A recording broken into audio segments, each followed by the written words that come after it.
gonna start this again. Ladies and gentlemen, it's a Mean Green Nation podcast. Welcome to it.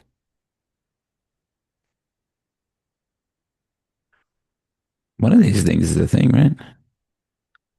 I don't even know which one's playing back now. Think of that. I, I couldn't even tell you. Hold on, we're getting an error here.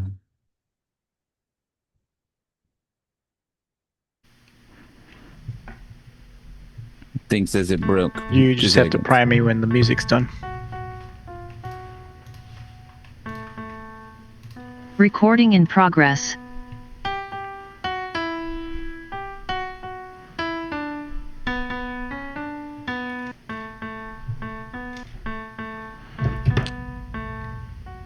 Well, there you go. We had a little snafu, but we're here. That's how it works here, guys. We're back. Yeah, it's a Mean Green Nation podcast. Welcome to it. After a summer off, at least for us, I don't know what you guys are doing. I was spending time at just recently the Lake of the Ozarks. I'd never been for like a boating thing. We were there to see a friend do music, and then he was at one of the places, and so that was a good time. I was not super into the boat stuff. A lot of boat people there, like boats everywhere. $150,000 boats, $300,000 boats. Just it was a boat race thing. The guy was like, "Well, I was working on this." Like, people were loving boats, hating boats, whatever. I don't know. They were all there, drunk people. It was a good time. It All the boat reminded people. me very much of being a college football fan. In as much as it's a very niche thing when you think about it, right? Like if you hang around with other college football fans, you're like, well, yeah, of course we spend our Saturdays watching these dudes do this thing and we care about it, right? Like why would you do anything else? That's the same attitude these boat guys had at Lake of the Ozarks. They're like, it's the boating shit. This is what it's all about. Boat life, man. Lake life. And I'm just like, I mean, yeah, I guess it's nice if you're into it a little bit, They spend all day drinking, having a good time. Just, like there's a whole thing going on there. And my friend, who's not a boat guy, nor is he a college football fan, he's just kind of like, I can't really see how you do it. But me, being the, empathetic kind of guy. Spending all that money, doing all those things. But I like what you did there. You brought it up. Yeah, that was a nice analogy. Thanks, man. Like I said, I'm a talented individual. That's why we're at least a fourth-rated podcast. I'm just waiting to blow up all your analogies. But I got to one. talk about That's another one of them analogies. I saw it. I heard it. Well, hold on. Wait. the Ozark area. Oh, go ahead. Welcome, ladies and gentlemen, to another season of Mean Green Nation podcast. And I'm Adam. This is Aldo. I'm Aldo. Yeah. How was your summer? Did you go to any lakes? I did not go to the Lake of the Ozarks. I have not been to any lakes this summer. I went to the Pacific Ocean, and then I Sweet. went to. They still have that out there, Pacific Ocean. They haven't renamed it, right? It's still out there. I know we It's renamed still the Gulf cold. of Mexico. Now it's the Gulf of America. So we haven't renamed any of that yet. I don't know. Not that one. Not yet. All right. Not yet. Call that But the West Sea of America. We got the East the Sea. coldest ocean, the most useless of all the oceans. Yeah. Like you can swim in the Gulf of America.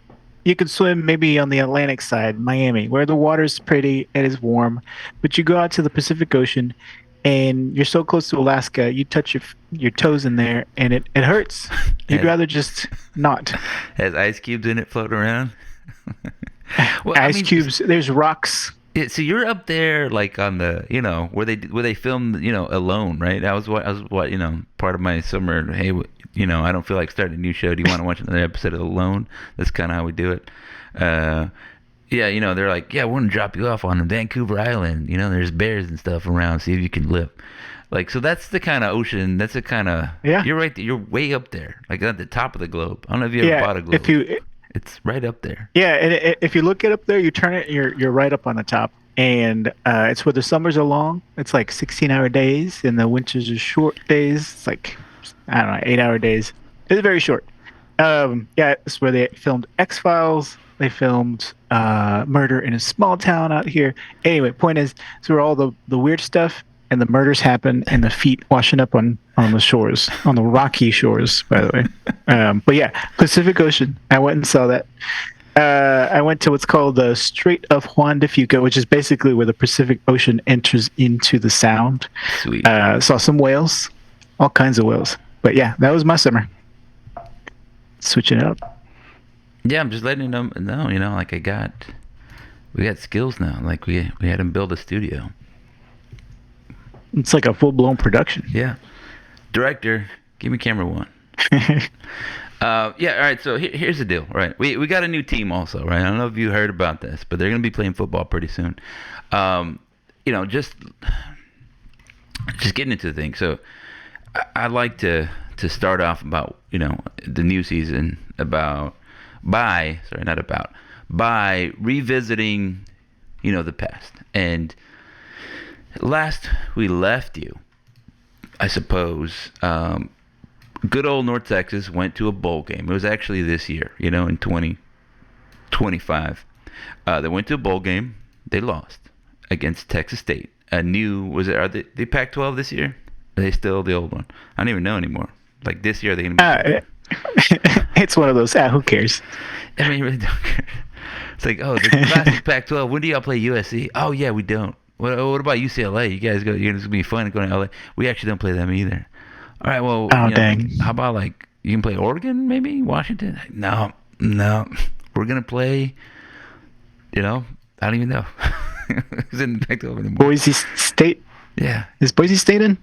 It's basically what used to be the Mountain West, right? It's like, yeah. Hey, how about UNLV? Right? It gives you that Pac-12vibe. Like, no, that doesn't. When I think of Pac-12, yeah, you might as well be playing UTEP, guys. It's, whatever. So. Texas State did beat us, right? But we were starting Drew Mestamaker at quarterback, right? Because Chandler Morris, he got a bigger contract offer from, where is he now? Virginia, right? He went to Virginia. West Virginia. No. Regular Virginia. Virginia. Regular-ass Virginia. Yeah, before they broke off. So, he's there. We got Drew Mestamaker out there, and I was on the field, intrepidly reporting. Hey guys, what do you think about his quarterback? And they're like, he's good. He's gonna be real good. And he went out there and he was pretty good. It was like 393 yards, due for a couple scores, throwing darts, and a little bit of that was because Chandler Morris, if you recall, after it was like Army, maybe Tulsa, I forget exactly, maybe Tulane. He hurt his shoulder, and so he couldn't chuck it down the field. Also, every team was like, I don't think he can throw it down the field. He's hurt. They have no offensive line. They don't really have a deep threat. Let's just put two safeties high and then dare them to do something. They can screen us to death if they want. And that's what we try to do. We're like, okay, screen left. They won't ever think that we're going to do a screen to the right. And they're like, teams eventually got it. And they're like, we keep throwing screens. Mestamaker's throwing it down the field. That was pretty good. They were like, they're throwing it further down. It's going that way. These guys. Clever Eric Morris. Look at him thinking of some things. Anyway, he did a good job. He looked like a freshman because he got sacked later and he threw 2 interceptions. The second one was it was pretty terrible. But all in all, we all came away with wow, this kid's good. He's big, strong, he's fast. He ran for a 50-yard, 60-yard touchdown. I think we were all feeling good about it. And then, we signed Reese Poffenbarger. And so that was like, well, is he going to take the job? What's going on? Drew Mestamaker is going to be our guy, at least against Lamar. How do you feel about that, Aldo? It was kind of a surprise. Well, first, congratulations to him, right? He played balls to the wall that game. It was a lot of fun to watch. A different quarterback than what we had previously, which is fine. Just a slightly different style, and he's fast for a big dude. I think that's what surprised me, and surprised Texas State players too. Poffenbarger, when we picked him up, I thought it was an intriguing prospect. Not a whole heck of a lot of experience, but the experience he did get was pretty quality. And coming on, I thought, okay, well, it sounds like it's Poffenbarger's job to lose at this point, based on pedigree, right?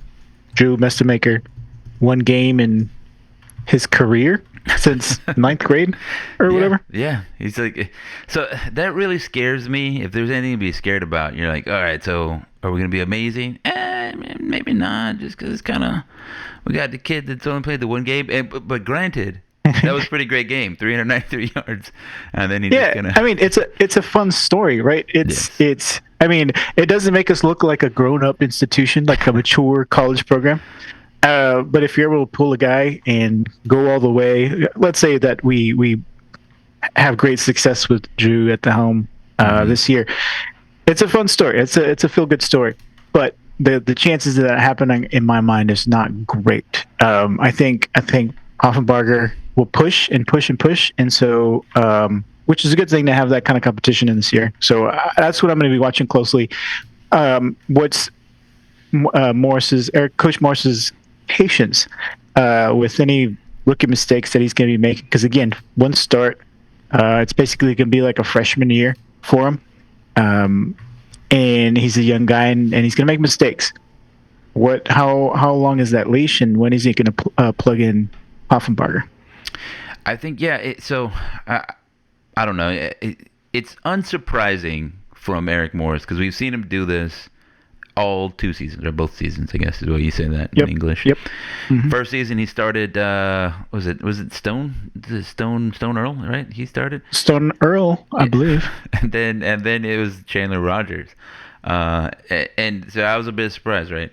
And then last year it was obviously Chandler Morris, and then it ended up being Drew Mestamaker, which it was a surprise that it was Mestamaker and not other guys with experience on the roster. But 2 guys play. I think Reese Poffenbarger is a veteran. Lots of skins on the walls. He's thrown for thousands of yards. He's played more than one game of college football, which is good. He's there's some talent. I think every coach, take this with a grain of salt. Every coach is like, yes, best roster we've ever had. And no, I'm not just saying that because part of my job is to recruit guys. So I just want to say I did a great job recruiting guys. So they Mestamaker, Poffenbarger, you have 2 guys who can start. Then you also have a talent, right? And the freshman kid, was it Chris? I can't forget his name. Jimerson. Yes. Jimerson Jr. Yeah, he's real good and he's highly touted. He's a little short, but you got the starter, a decent backup, and you got hey, this guy could be good. That's pretty classic. Quarterback depth chart. It's kind of ideal. It's what you want. I don't think that you're going to lose your starting job against Lamar unless you do things that are egregious. And like I said, we saw Mestamaker in a I'll say a similar situation because he had like 3 weeks, 4 weeks, whatever it was, to prepare for Texas State. Texas State was a good team, and they're not taking any time off. They had some good players out there. He went out there and handled business. You know what I mean? Like it was, and I think there was even more. It was more difficult then because the roster was a little bit more depleted, right? Like guys are hurt. You don't know who's gonna play. It's just kind of like what's gonna. Now you have the full complement of weapons. I think. Just going back to like entering in that game, it was like, all right, we're gonna have Mackenzie McGill. And that's pretty much it, right? We let Shane Porter. He was like, he's not playing in this one. He was already getting ready for the transfer portal. It was just like you had like bare bones. This is sort of like a pickup game, you're like, or like a rec league game. You're like, right. Everybody's on vacation. Text your cousin. It's fine. Just see if you can play. I don't care if he's never played anything this before. We need a guy. Right, and we're talking about a non-serious bowl for not playing for anything, right? It's for clout. And now we're going to have week 1 of a game. People are playing for their jobs, right? If you're on the cusp of starting, this is where you get the chance to compete against Lamar, make them look like an FCS squad rather than letting them stay close. And so if Mestamaker can prove that, then and this applies to any position on the field. If Mestamaker can take care of business against Lamar, then we're looking good. If it looks a little shaky, then questions will start. But to your point too, Poffenbarger. I'm looking at the roster here. Poffenbarger is 210 pounds, 6 foot, Mestamaker 6'4", 211, and then you have Chris Jimerson 5'10", 166. Jimerson's that exciting, dynamic 166 player. You hope that's 166. a Yeah, tiny guy. yeah, Yeah. yeah. If open doors are bigger than that guy, you know. All right, so like here's the deal, right? So like here's a note for you, because I know Aldo is a big fan of Seth Luttrell, and he was real disappointed that he lost his job at Oklahoma for bad. Anyway, so I'm not really concerned about the offense, right? And there's good reason to think that Eric Morris will figure it out, right? Morris will find a way, to steal a line. The Luttrell Morris offenses 400 to 500 yards, where like Morris is a little bit more higher end, like closer to 500, 496, 49. Luttrell's like 460, 470, whatever. Luttrell's 200 yard per game rushing. We average 300 yards per game passing, but we both average around 6.5 yards per play, right? We're like the same powerful offense, just get there a little different.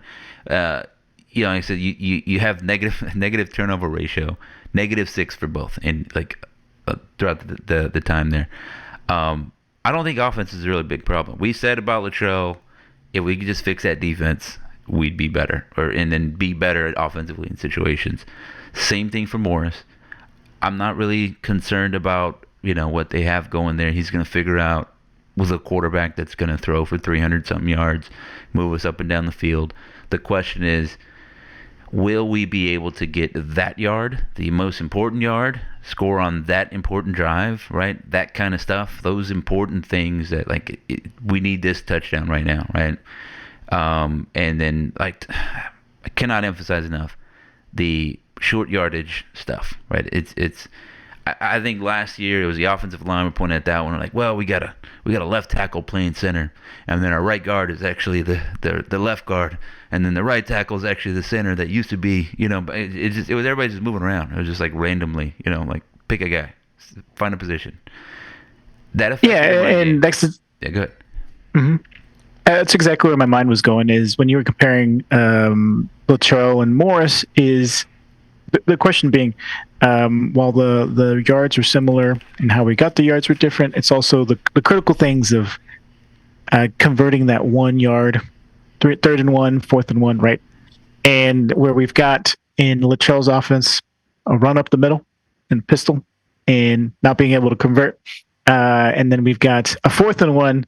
I think one of the highest, if not the highest, rate in 4th down attempts, and just not being able to convert. We're pushing down the field, but it's a sack, it's a ball drop, it's mistakes, right? And there's just a difference in the scheme where one was just like hitting your head against the wall and expecting something different, and the other one was just mistakes. And I think you can forgive the latter a little bit more because you're attempting. You see that coaching trying to scheme against the other team, when the other one is like, when Madden comes up and it says, all right, so coach's suggested play, halfback dive, let's do it. And it didn't work. Yeah, I mean, so that's the thing, is that everybody has a go-to move, right? And if you don't have a go-to, right, and you can't trust your thing, that's your thing, then what do you have, right? Like, then everything else is like, well, you don't, by definition, the rest of it is like your second, third, and it's not as good as your best thing, right? So you want to set up the defense so that way you can do your go-to thing, right? But if they all know, well, they're going to run it, or right here, they're going to try to do this little screen thing, or they just know what's coming, it's very difficult to execute. So you got to keep them honest. And I think, to your point, I think we're saying the same thing, that both teams couldn't keep them honest, right? We throw the ball well under Eric Morris, but we don't run well enough to keep them honest. And so then our quarterback has to just make amazing plays. We're not even throwing the ball as well as we could.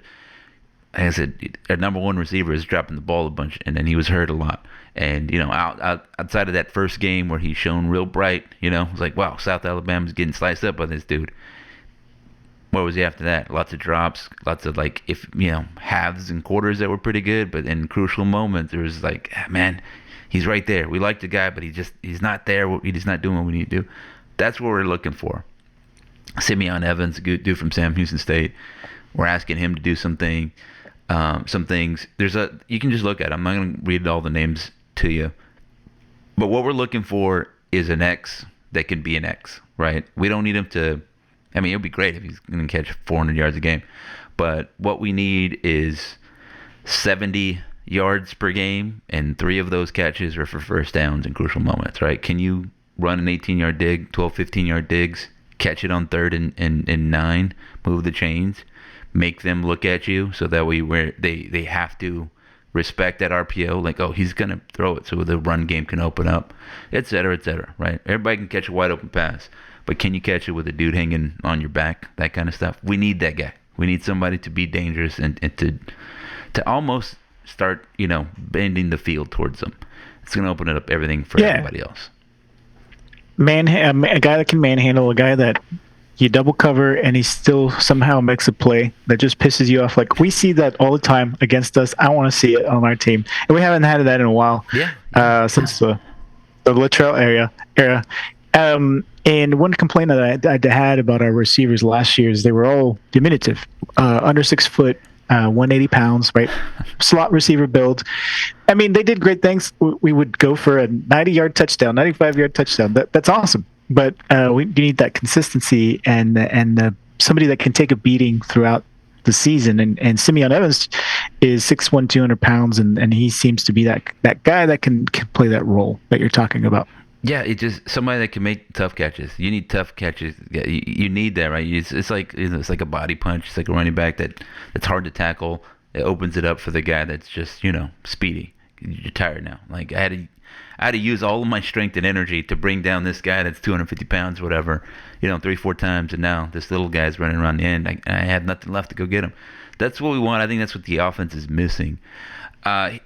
Morris says, hey, the line is great. It's better than it's ever been. Got a lot of depth. Not a lot of them haven't played here. Gabe Blair is back, but there's experience, there's depth, and I think it's good that guys have played last year in all the different spots, and they should be more comfortable, with the offense, with everybody else in playing here. That's what we want. The receivers, you got the Miles Coleman again, right? He's going to try to do a DT Sheffield impression. Landon Sides is going to try to do a Landon Sides year 1 impression. Wyatt Young is going to be confusing for the defense because he's like, yeah, I look like Landon Sides. I'm 27 instead of 22. And you can't tell the difference. Nobody can tell the difference. And then, like, there's a bunch of dudes like that, right? Like, I think we're going to see some things. What I want to see is from guys like Tipton, who had some moments in the first half of the last season, and then he kind of fell off. Kyle Koch, right? He had some terrible moments against Texas Tech and wasn't really seen again. But I mean, like, you have a whole year to get better, check all that off, and be dangerous. Right? He has the size, he has the talent. We want to see it, brought to bear. So again, I'm trying to go quickly through the offense because I'm not really concerned about it. We have a little bit more depth. The run game will be better if our top 3 guys do not get hurt again. It makes a difference, I would say. Yes. Yeah. When they're not out for the year or plagued with injuries, lingering injuries throughout the season, yeah, it makes sense. Like, and I know offense is not a concern.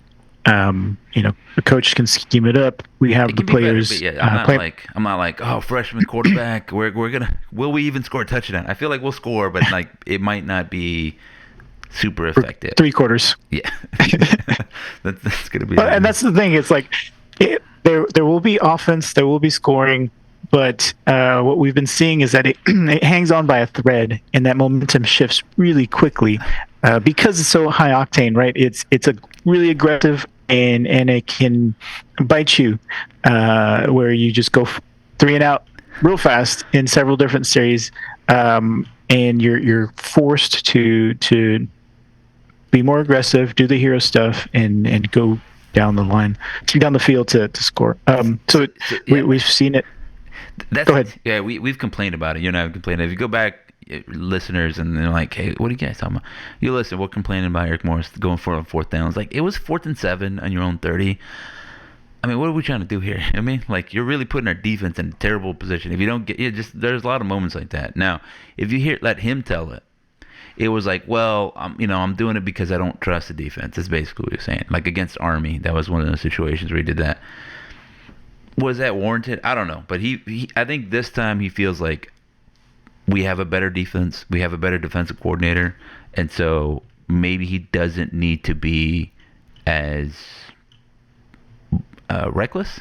I'll say he's bold, but I think he gets a little bit too reckless. He's like, all right, it's like he's playing, college football, 26, 25, whatever, and he's like, oh, I didn't get it. Well, You know what? I'm go for it on fourth down. It's like, all right, it's 4th and 11, dude. I don't know, if, whatever. Right, and there's moments where there's not a lot at risk except get the points, right? Get the 3 points, go for the field goal, and he doesn't. And towards the end of the game, you can't. It's hard to play that game to say if we had gone for those 3, there would be a tie game by this point.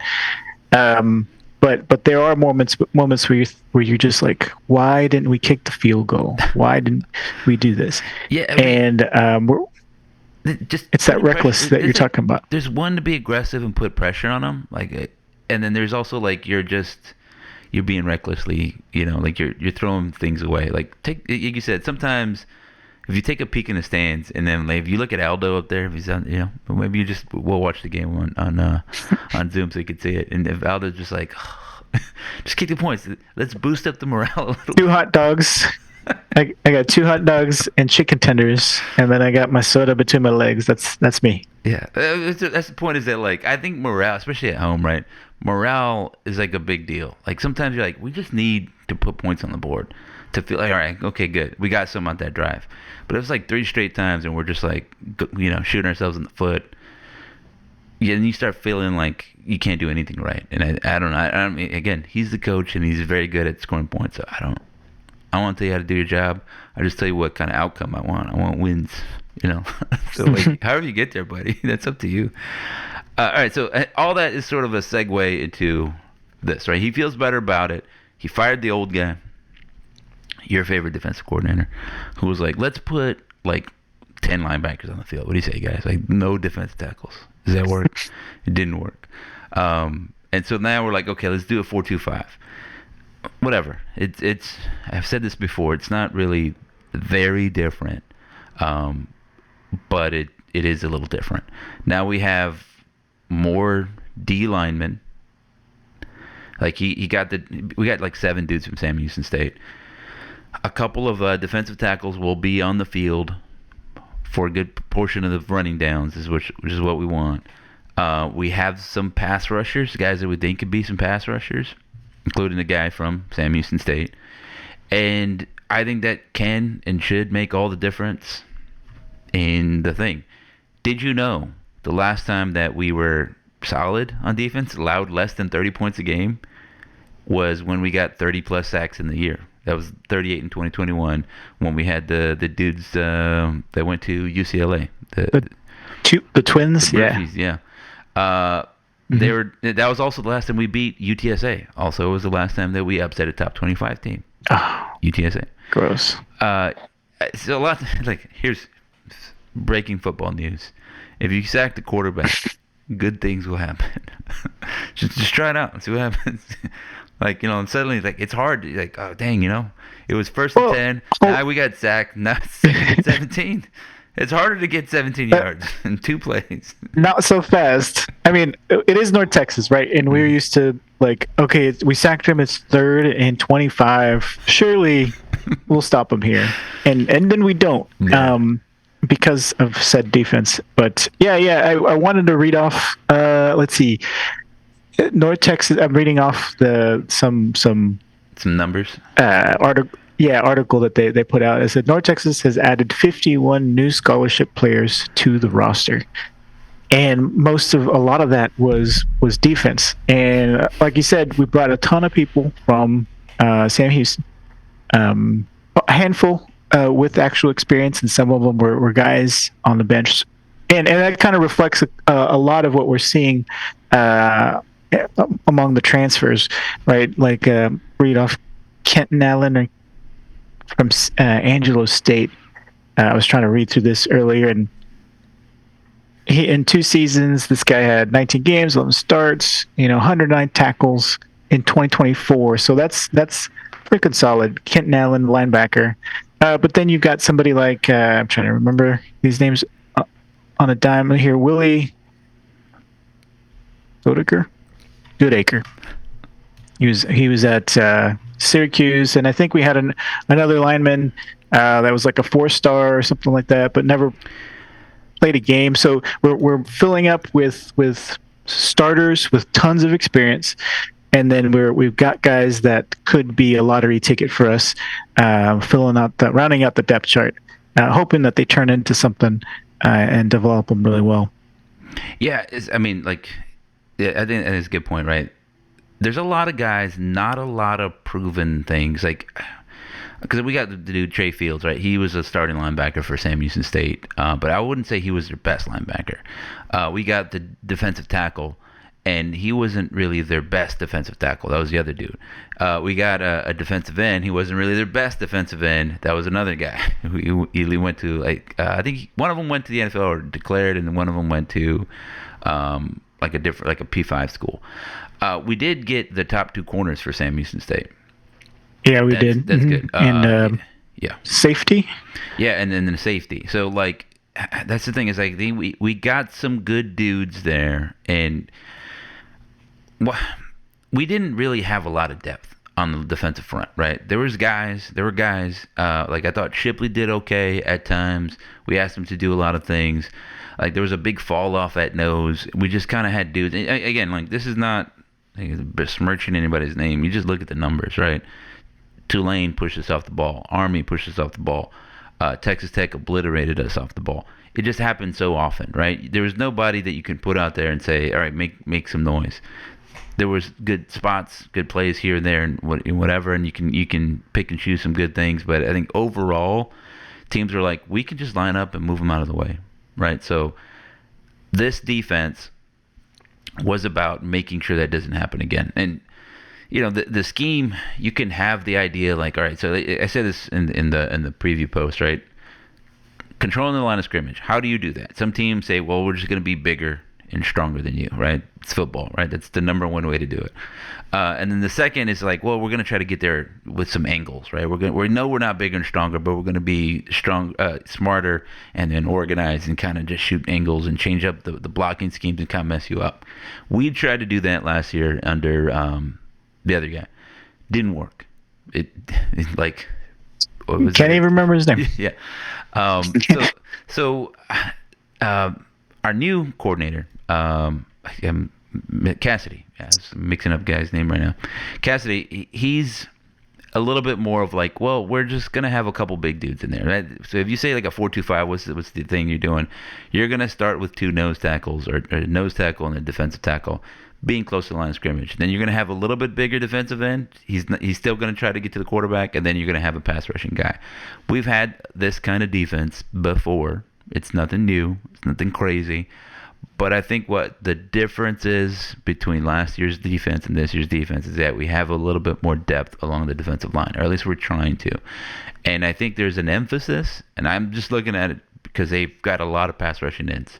They went out, they got the dude from Wyoming, they got a few dudes from smaller colleges, they got a few guys in the transfer portal. They're really trying to find a dude that can pass rush. Right, that's number one. You absolutely have to do it, and I think we had the least depth on our defensive front line in all of the American Conference. Tulsa had and just to drive your further drive your point home. I think I'm trying to quickly count through the transfer list and the high school list. Is we got I think 7 defensive linemen over 290 pounds, which is good size for an interior lineman. When before it was just one that was close, right? Yeah, I mean it wasn't enough. Right. Yeah, it just wasn't enough.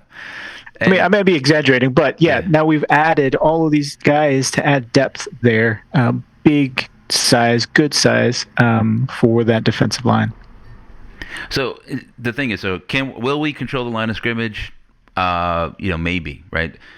Sam Houston State they stopped guys with like both their offense and defense. Their offense was like, we're going to run the ball, control the clock, and then so the defense, had good numbers because they didn't have to face a lot of offense, right? We play fast, so you're going to have to defend for a lot of possessions. Is that good? I don't know, right? The overall numbers might change, but I don't think it matters as much as long as you win, right? Number 2, I wrote getting pressure on the quarterback. Turns out it's important. Again, I mentioned we were not good last year. We had, was it 24 sacks or something like that last year? 38 was our recent record. I guess that was 2020 when we had the Murphy twins. We're getting to the quarterback. That was the last time we allowed less than 30 points per game defensively. In like the last 9 years, whatever it is. This defense, Cassidy's defense, they were, was it number 2 in the league? Conference USA in getting quarterback sacks? And they played some good offenses, including like a Texas State, including like a South Alabama, programs that, can move the ball. They are, good attacks. They got to the quarterback. They got some stops. That's what we want. The other thing, making plays, fumbles, turnovers, interceptions, winning third downs. I think those are like you're saying, right? You get them in 3rd and 25. Can you get off the field? You know what I mean? Like getting the ball back. Please, can you get off the field? I think the number one thing that a defense has to do is get the ball back, right? Like in a positive way. You can get the ball back, like, well, 75-yard touchdown. Well, here's the ball back, coach. You don't want. You didn't say, you weren't specific. You just said you wanted the ball back. Specific, coach. Yeah, I wrote the numbers here. Okay, here it is. Sam Houston defense, 2nd in Conference USA in sacks, 1st in turnovers, and then so that's really what we want, right? They were first. Get the ball back and then get explosive plays. And I think, what we were saying earlier, that makes your aggressive offense more dangerous, right?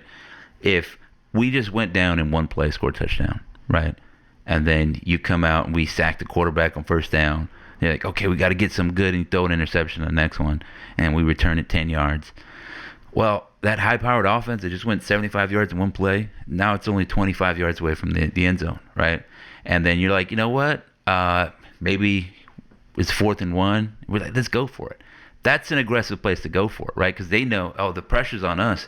If we don't stop them here, now we're pinned back, right? And then that offense is going to be just in good position. Versus last year when we're like, all right, it's 4th and 1 from our own 6. Let's go for it again. They're like, yeah, go ahead, dude.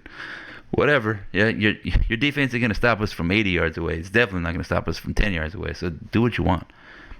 Like that's a different kind of aggression when yeah, exactly. And the confidence and the mentality that the head coach can call plays with, or offense coordinator can call plays with.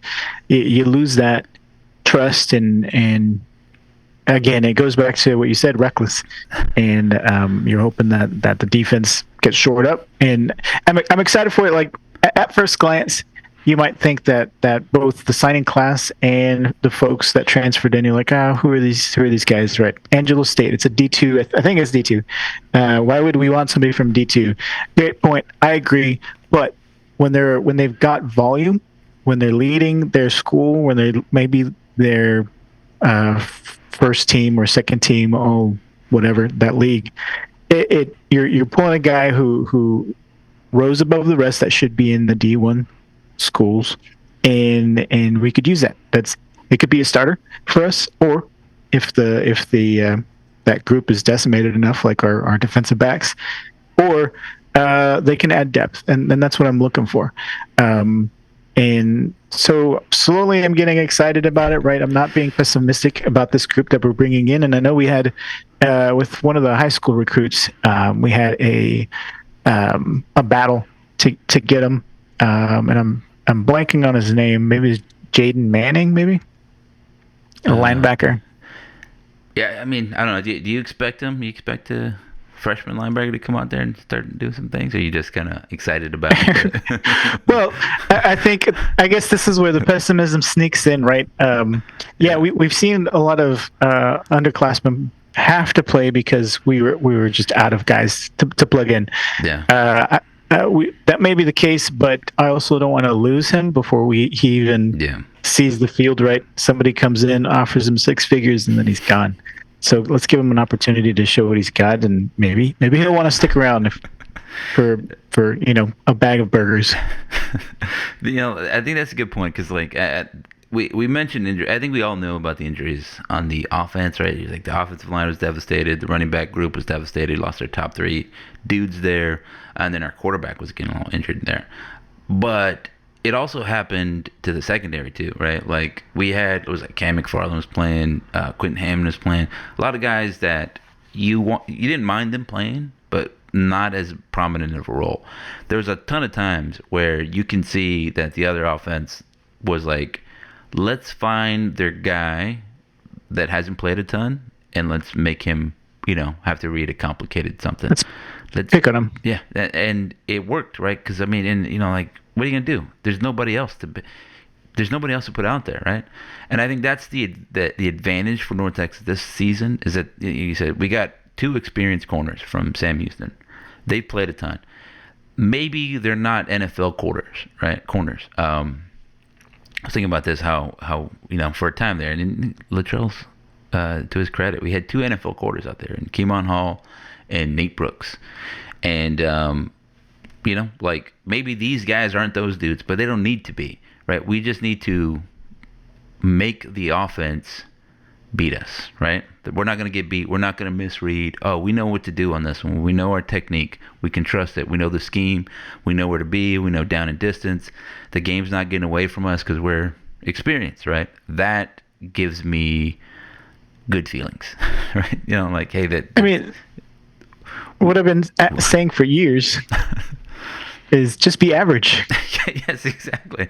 Yeah, we don't need to, like you said, we don't need to have NFL first round draft picks out there. It'd be nice. That's like next level. But like right now, let's just have conference American Conference second team. You know what I mean? Let's get that. Yeah. Yeah, how many schools are in this conference? 16 or 12? Yeah. Divided by 2.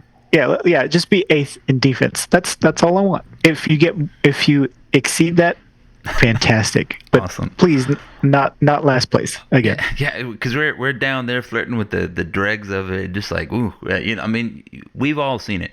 And then the offense has had. We saw Chandler Morris say against Army that he felt a lot of pressure. Like he is like, we got to be perfect. You don't want your quarterback thinking I got to be perfect every time. That's how you start throwing interceptions. That's how you start getting sacked. Yeah, getting sacked. Looking off your first read because you're like, no, I got to go throw it to that guy, forcing it down the field. And then that's how you make mistakes, right? So, take what they're giving you, and sometimes, we were saying earlier, sometimes it means 3 points. Quarterback, coach, doing the same kind of thing. Take the 3 points. Take the check down. Just move the ball. Move the ball, and everything will be fine. And because you're going to get the ball back, right? And again, you kind of pin them down there. It's difficult to play this game, but if you're very good at offense, you just need your defense to help you out a little bit. Be average, like Aldo says. Put that in the shirt. Aldo says be average. Yeah. Yeah, I'll sign those shirts.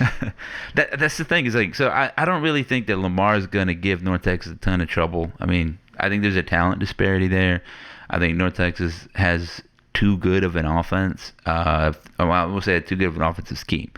We do have, like you said, not for all intents and purposes, a freshman quarterback, right? But if he gets a little crazy out there, all right, buddy, it's time to sit down. Let's put the Poffenberger out there, and he'll go do some things. So I feel good about that, right?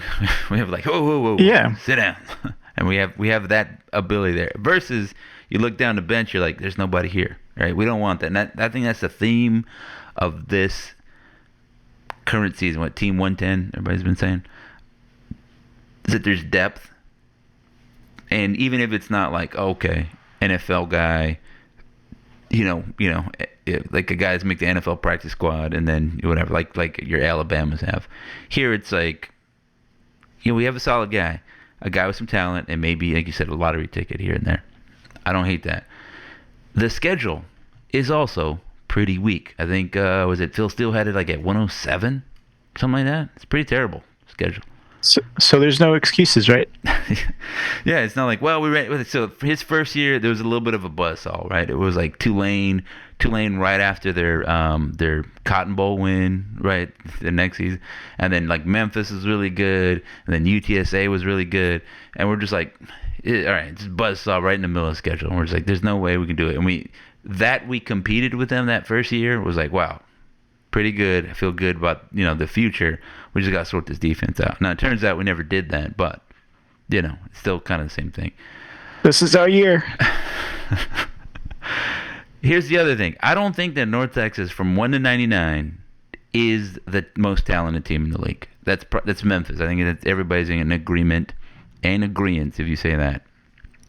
The most talented team. Is that about what you're thinking? Memphis, the Tigers. I don't want to say yes, but I mean, I wouldn't say no, but I will not say yes. That's where I'm at. I mean, Tulane has always lately been up there as well. But yeah, the smart money is Memphis. Yeah, and then I think like UTSA has a lot of they got a lot of linemen. They've always had a good defensive line. And their quarterback is okay, especially if he gets texts from the other team's defensive backs before the game. He's real good. He's hard to stop if he gets all the information. It's like, the whole playbook. That's the weirdest thing. I bet if you go play college football with him, he peeks over and tries to see what player you're picking. This guy. So I mean, we do play them. Do I have the schedule here in an easy to read format? I do. Let me click on it. All right. I'm just going to go through this real quick. Lamar at the DATQ. This month. It's next week, guys. Lamar. And then Western Michigan and Kalamazoo, Michigan. Washington State, that's the big one, right? Hey, name program. One of the only 2 Pac-12 teams last year. Now they got more. They added a few. At Army, Michie Stadium, West Point, New York. We've done that one before. I think everybody dislikes playing Army at this point. We're very much anti-Army, at least anti-Army football. Traveling there is a pain. And then South Alabama at home. That's the return game. Last year we opened with South Alabama at South Alabama at Mobile. Then we got a bye, much needed, I think. South Florida, a talented team that has underperformed. They got a lot of talent. I don't know what kind of squad they have this season. They're big underperformers. I think they're in that middle of the AAC where it's like you don't know what you're going to get. Like sometimes they could look very good, and then other times you're like, wow, this team won games? That's weird. It's sort of like Florida Atlantic last year. They were like that too. Then the big game at home against UTSA in Denton, October. I think we're better against them in October in Denton than not, but I haven't looked at it. We're on a losing streak against them right there, and I very much dislike that. When we play after Thanksgiving, I think it's been the worst games. Yeah. At Charlotte, and apparently on the internet, there's a little bit of like a Charlotte, North Texas, like back and forth. I mean, it's hard to gauge because it's on the internet. Nobody knows. Nobody really from like Charlotte, North Carolina is like, oh, those Dentonites, whatever. They don't have internet out there. I've seen it. They got the one. They gather around the one guy with the thing. He holds his phone up. The Navy, beginning of November. Navy in Denton. At UAB, at Rice. Rice is going to be running the option this year. Are you excited about that? Yes. You hear the excitement in my voice? And then finally, Temple in Denton. So, all right, like I already did this exercise. If you've read it on the site, you know what I did. But I'll say it again. So we're really just going to get Aldo's thoughts on it. So I'm gonna. Should I write it down? I will write it down. Let's see. I'm gonna get a pencil and a paper. Promptly lose it. Got it right here. Here's the paper. Don't have a top 10 list, but I do have Aldo's picks. All right. Lamar. Win. You got a score prediction? I said 40-17 because I'm bold. 55. Look at this guy. 55. The 13. The 13. Wow. I don't even like that. That's a weird combination of scores there for him. All right. So, Western Michigan. Win. Okay. I said 31-28. What did you say? Oh, that's a good one. Who is that? The Chippewas? Who's Western Michigan? They're the Broncos. Broncos. My bad. Maybe that's Central Michigan. I'm just stalling. All right. If we score, then we would score this many points. 30. Okay, I'm gonna do a bit. 32. I don't even know if that's possible. You can To get 29. 32 as well. All right. I don't even know what the spread is. I wish I knew what the spread was. Well, yeah, I don't even know. I don't know who publishes the spread of the season in advance. So, or the full season. So It's out there. This is all it's very silly, because what am I in 2 months when North Texas takes on? You're like, okay, all right. I don't think you're gonna get a lot of stuff here. I will say so. Then we're at home to Washington State, and This one's a tough prediction. yeah, they beat Texas Tech. The team that smoked us, right? And then they lost to Wyoming, the team that we beat. So, what does that mean? I don't know. It's called and forget it. got a Jay. lot of coworkers that went to Wazoo. Yeah. Oh yeah. So- Early, right? Probably do a watching party out here. Let's see. I'm gonna do high octane. We lose 47 7. to 38. All right. Weird score there. I'll take it. Weird score. Okay. Let's see. Now we have Army. Army does not have Bryson Daly anymore, in case you're wondering. Versus the Army. Yeah. I'm gonna go with loss here. Lost this guy. He's a hater. Yeah. I'm so sorry. I said a 24-17 win, but well, I was gonna go with 22. who has 22? Them? They do. We lost. So 22-17. 17. Dang. This guy over here. All right. South Alabama. They lost their QB, and they're picked to be 8th in the Sun Belt West. I said a 45-28 win. I want to be contrarian on this one, but I'm gonna go with win. Okay. We don't lose this one. I'm gonna go with. I don't remember what you said, but I'm gonna go with 41-29. Have I used 29 yet? I'm gonna go with 29. You used it before. All right, shoot, 26. All right, 26. I'm marking it 26. Okay, just for the record, you have them 1, 2, 3, and 2 at the end of September. I have them 4-1. Because I'm more green. You're like that weird, like bluish green that we had in 2005. I'm that Kelly green. That's what's going on. October, it's a bye week. USF, UTSA, and Charlotte. I said we beat USF 35-28. This one's weird. Again, that redhead. I think their coach is redhead. I think you're thinking of like the South Florida team of like 2002, maybe. I don't know if that's the same guy anymore.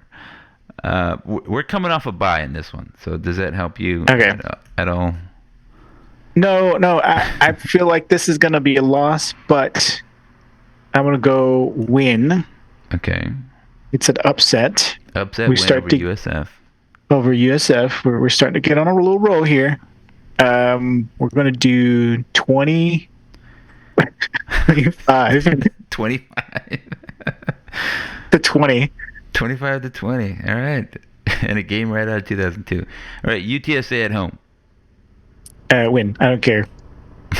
All right. I'm going to put IDC. Don't care. Charlotte. 100 to 0. Classic 100 to 0. All right. Charlotte. At Charlotte. Win. Oh, I hate that. Yeah. It's always weird going there. It's always weird in Charlotte. Yeah, we lose at Charlotte a lot, but we change. We're now on a winning streak. They got that Biff Poggi dude out there. Like, I mean, they're kind of weird. He where's it? Oh, wait, is he still the guy? Didn't he get fired? I don't even remember. I don't know what that means. I'm gonna go with win. Anymore. I'll go with win. Yeah. A little bit more normal score, 28. Gotta look that up. I don't think my information's bad. About Charlotte. 14. I gotta care about Charlotte now. Like, my unofficial tally is that we always play Charlotte when they're good. Like we lost to them. Remember that time we had to win, and then they came back and beat us. And then we never play them when they're bad, like very bad. Like we didn't play them in like the depths of the Biff Poggi era, right? It's always like, oh, they're getting good. Look at us now. We got the new coach, and then they come out and do some things. I hate that. When have they been good? The thing is, Well, I don't know what this internet argument is about, but I don't remember them being good. Yeah. And we just suck when we play against them. So, by the way, I said 35-28 over USF. I said we'd lose to UTSA 27-42. I think their defense is good, and then I don't know. I just feel like something weird's gonna happen. And then I said we're gonna blow out Charlotte 40-20. Okay, so that's me. You said 3-0, which I like. I like yours. All right, so now we have Navy. I'm gonna go with loss. They're good. They have Horvath back. I said a loss 21-30. You said a loss. Give me a quick score. 35-27. That's not so weird. No, it's a football score. I'll take it.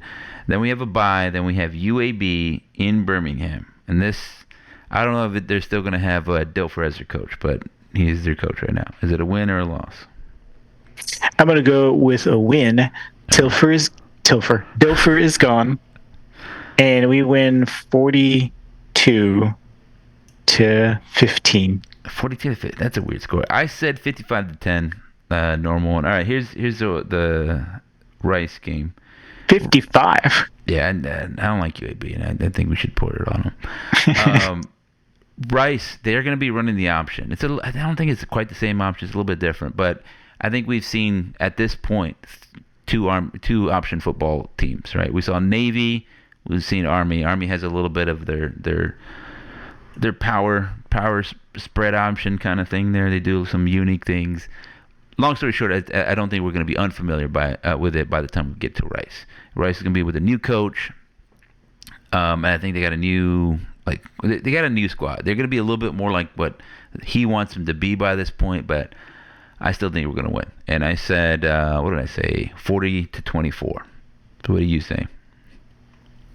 It's a win. I'm remembering now that they hired Davidson. Fun FCS coach. Yeah.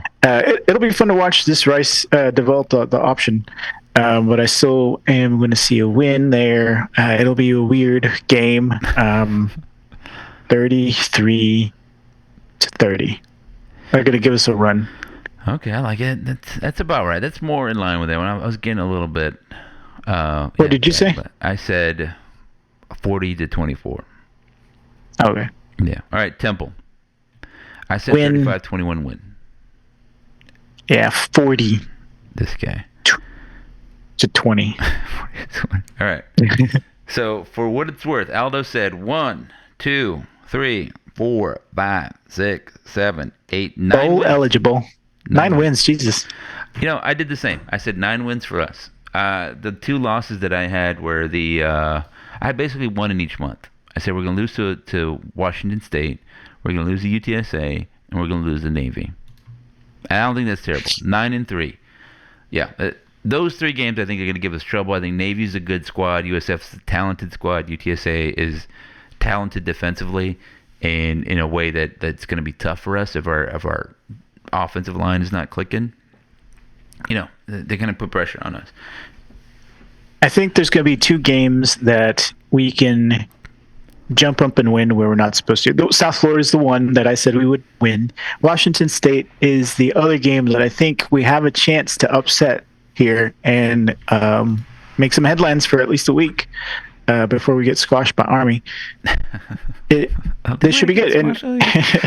I'll say this, like Washington State and Army, if we can win, we can be 5-0. And we'll get some of that, like, North Texas, like down there. Eric Morris has North Texas playing real good. Look, don't get too crazy. We're not going to be that great of a team. We're going to be a little bit. We have the possibility, I'll say. We have the potential to be a little bit like Army last year. I don't know if you remember this, but Army won the league. Were they better than everybody? 1-99 in talent? No. They had a thing. They did it well. They had an easy schedule. They got into the championship game. They got an upset. They won. That's it. I'll be honest, I forgot. Yeah, so Nobody cares about the Wait, American, apparently. wait, what? Yeah, we didn't play in the college football playoff, so the American. But that's the point. Is like Memphis is probably the best team last year. Like in terms of talent, they had a returning like Hennigan coming back. They had a good running back, a good defense, a great linebacker.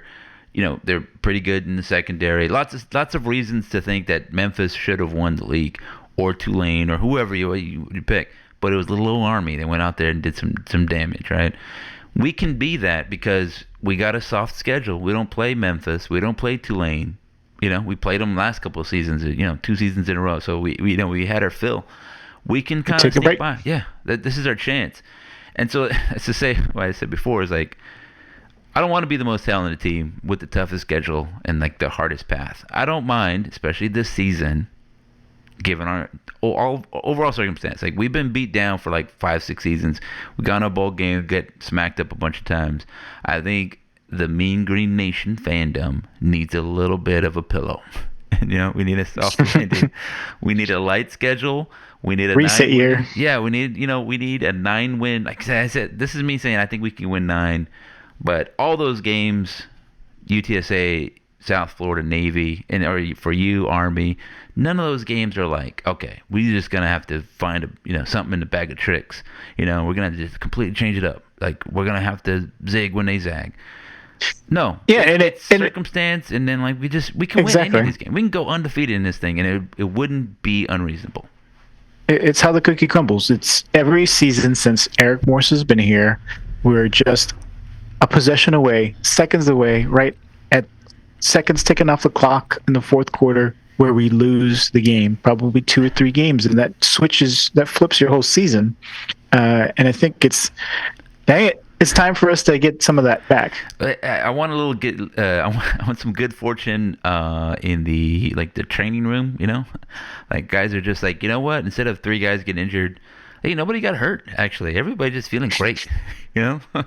Problem with that is that we've already lost somebody for the season.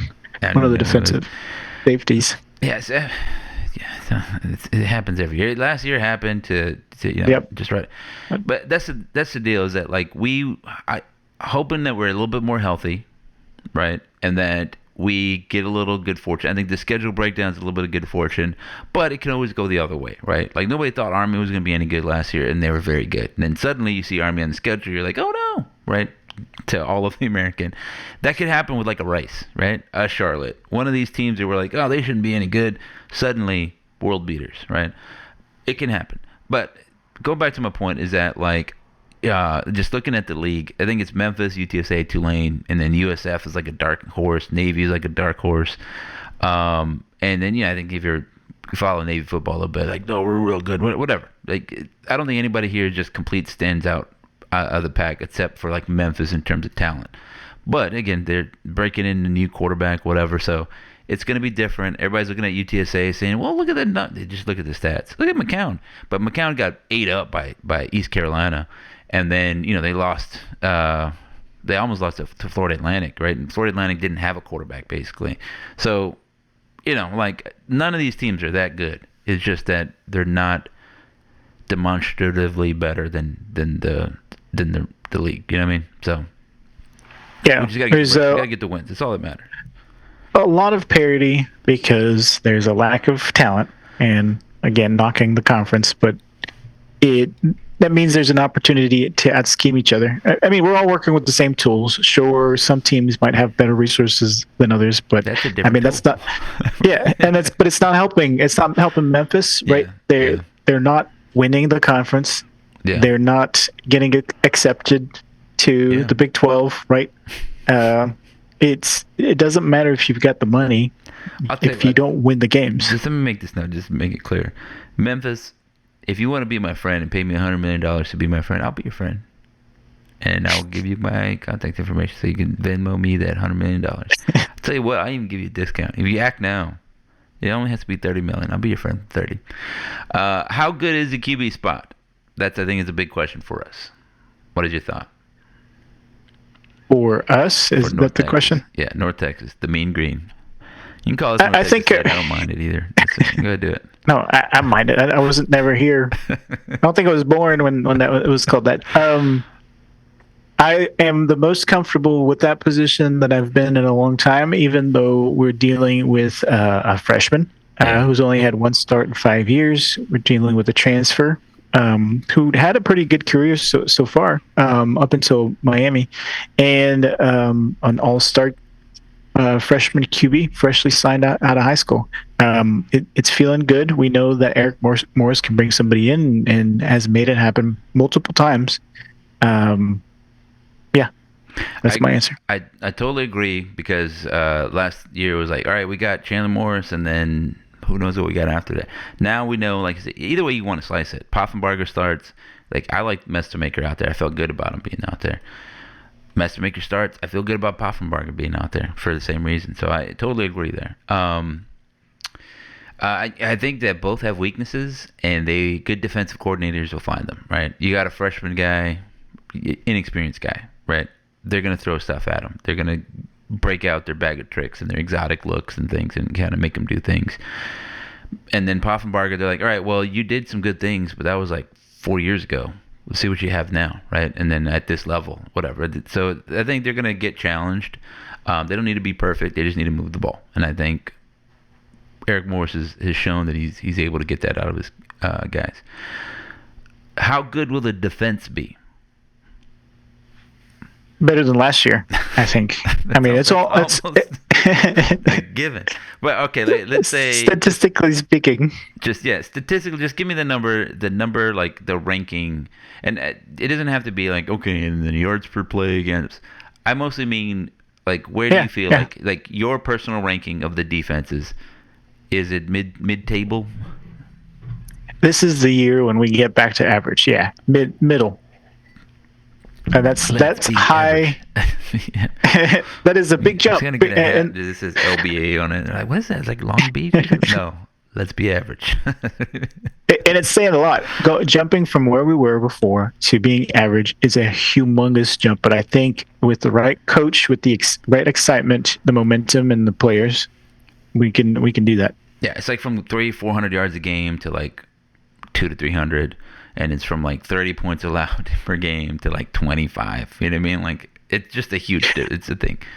I'd be okay with 27. Yeah, really. I mean, I think sub 30 and then 30 plus sacks. Those are the two numbers that I have in my mind. And then, like, because turnovers are a little bit random, but I think those sort of take care of themselves. If you're like, sacking the quarterback and you're winning games, then they start throwing the ball under pressure. You get turnovers and that kind of thing. So those are the two things I have. I think that they will be better, and like you said, I think I'm looking for that bump there. But I really think that because, like, North Texas played good defense against Wyoming, which was terrible last year, against Tulsa a little bit, which is it didn't allow them to score a lot of points. They moved the ball a lot, but they were still bad, right? And I think getting sacks, getting turnovers will tell us how good they are, right? Because maybe like. There are bad offenses out there, sure, but I think playing well against bad offenses shows up with turnovers and sacks. So, how will Morris adapt his play calling? I think it'll still be high-powered passing, right? Whether that's screens or going downfield. It remains to be seen if we've got somebody that can go downfield. So if what was it, Simeon is the guy, we'll push it down the sideline. But more importantly, right, that's still just passing. I think with the healthy running back room, we run it a little bit more. It'd still favor passing, but we might run it a little bit more and actually, break some tackles and gain some yards.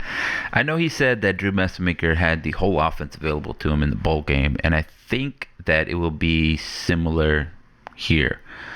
But I think to your point, I think we're going to use the depth of the run game a lot more, and we went away from it because of circumstance last season, and I think we're going to see a little bit more of the RPO game. I don't know how great Messermaker is at the RPO game, but they like a lot of what he can do. So I think we're going to see some of the same, but a little bit more tailored to his strengths, which is something because I thought last year's offense is a little bit more tailored to Chandler Morris's game, a little bit more RPO, quick reads, that kind of stuff.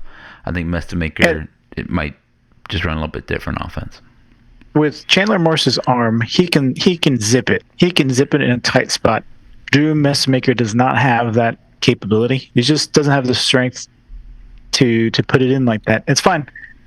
So we may change it up where we're not asking him to do something like that, where it's just quick read and pass it into his tight spot. Maybe extend the play or go downfield, or just don't pass it, just run it.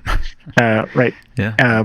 So, Get out of but bounds. we'll, though. Get out. Get out of yeah, bounds. remains to be seen what that'll look like. Don't dip your shoulder. All right. Can the squad hold up? Right. This is the part where I thought everybody gets injuries. Running back, offensive line, defensive back, wide receiver. Everybody's getting hurt. I don't know. I think there was a little bit like Morris basically saying these kind of guys are just not really built for this. We need to get different kind of guys. Sure. I also think that you have to figure out your training, stuff. Like, do we have the right staff, strength and conditioning? Because I think that's the building block. We can't have guys getting hurt like this. And I know you can't control all of it. Injuries happen, that kind of stuff. But your top three running backs, the offensive line getting banged up that way. Like, what is it? Do we hold up, or is it a normal amount of injuries? I don't know. Sometimes it's bad luck. Some years, this seemed like a lot. I'm hopeful.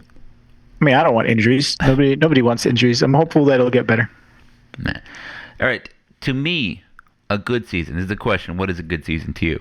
To me, it's getting 9 wins. Like, I looked at it. I see 9 wins available there, and I think you can stretch and get 10. 10 has never been done. You get 10.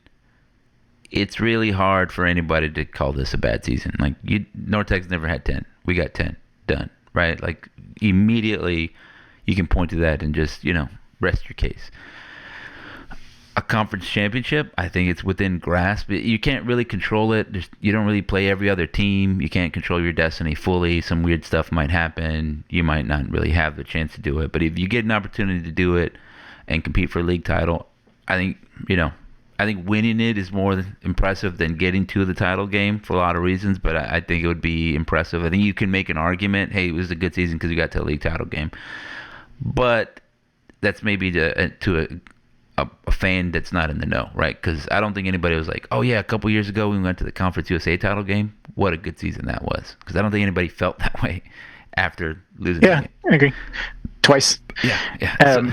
So then getting to a bowl, I don't think that's a good season either. We've done that a bunch of times. We lose. You got to win the bowl if you get there. You got to win the conference championship game if you get there. You get 10 wins, I think you can say that was a good season. 8 and 9, I think you feel good about it. 8 and 9, you can make the case, but I think 10, there's no argument. Bowl game win and or a conference title game win, there's no argument. Good seasons. I think a good season for me is staying in contention for the championship game all the way to the end of the season. I think that's it. With turning over half the roster, I don't want to be out of contention by week 4, right? It's like, oh, well, North Texas is 0-4. We're not going to pay attention to them. Who cares? I don't want to be in that position. I want to be contending. Obviously, I want to win the championship, right? But for me to consider it a good season, not a great season, it's being in contention all the way to the end. Okay, I can take that. So it's a little bit of like a hedge there, being in contention. What was that? It was like one game out, half a game out, Like, but I just like every week mathematically in the thing. As I'm like, you're in the conversation every week, right? It's like North Texas is in there. I'll be up there with Memphis and Tulane. I get it. I just wanted it to happen there because then later on you're like, oh, I can't believe it. And then I'm like, well, technically, if everybody loses and then one team ties, we're in there, right? I just want to know if that counts. Yeah, I guess it's more about like the national conversation, right? Being talked about with Navy, with Memphis, and not being forgotten with Charlotte. Like, who cares about Charlotte? I don't want to be thrown down there. The 49er fans over there, they care about him, yeah. I think they care about him. Yeah, so that's it. That's our season. Again, we're going to play Lamar. We're not going to spend a lot of time talking about Lamar. I think that North Texas should beat Lamar, and I think the things that we should take out of that game are something like the offense looked good. We got to clean up this, that, and the other, right? There was that weird third down that one time. But overall, 550 yards of offense. We got a 100-yard rusher, a couple touchdowns. Maker looked good before he got pulled late, and we let Poffenbarger clean it up. I think that would be that's the story I want to hear. 2 100-yard rushers. Oh, look at this guy. That's usually what we do.